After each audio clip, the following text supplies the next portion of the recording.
Can God make a rock so big God can't lift it? Yes, I remember a seminary class where we discussed this question, actually philosophy of religion. And, you have to, I guess, at some point go back and realize the question is itself flawed and that it's running in a circle and it's creating a problem that it can't solve. So it's not a great question at all.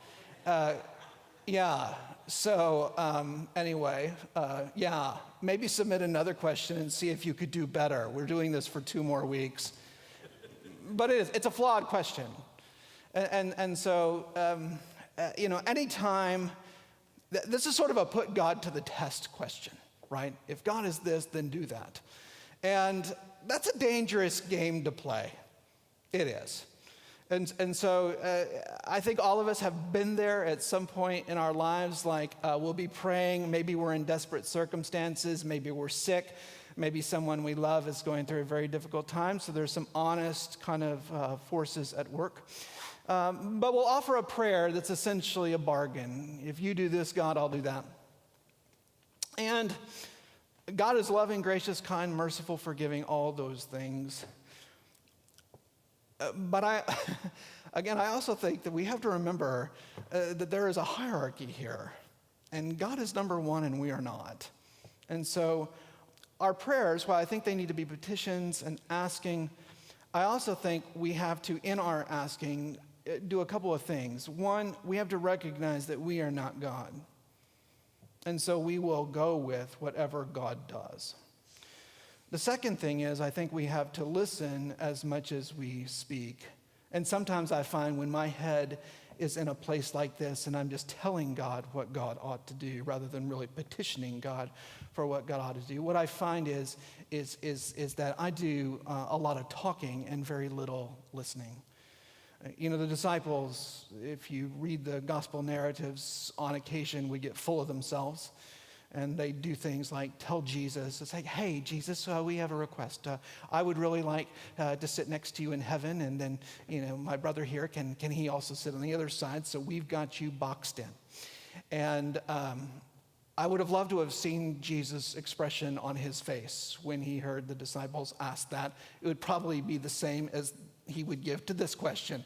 Can God make a rock so big God can't lift it? The other thing is that Jesus kind of told us what we ought to ask. And so if you go through something like the Lord's Prayer, give us this day our daily bread. Lead us not into temptation. Help us to forgive other people. Rather than waste your time with stuff like this, what if you just prayed about that? Let Jesus set the context for what we ought to pray for. And if we do that, our lives will go well. I was talking to one of the members of our church the other day, and we were having this conversation. And he said to me, Andy, Christianity is just love God and love neighbor. And he said, do you really think it's that simple? And I said, yeah, I really do. I think it's that simple. And then he said the same thing back to me. He said, I do too. He said, I've told God, and this guy's in his 50s now, he said, I've told God that as soon as I get love God and love neighbor down, I'll move on to something else. But I'm almost 60 years old, and I've been a Christian for decades, and I'll tell you that I don't have love God down, and I don't have love neighbor down either, but I'm still working, and as soon as I get those down, I'll move on to something else.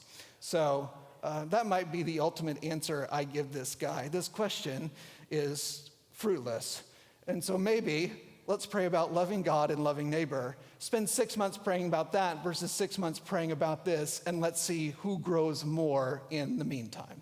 There we go. All right. I'm sure Yale Divinity School would come up with a better answer, but I'm 25 years out of the classroom, so there we go.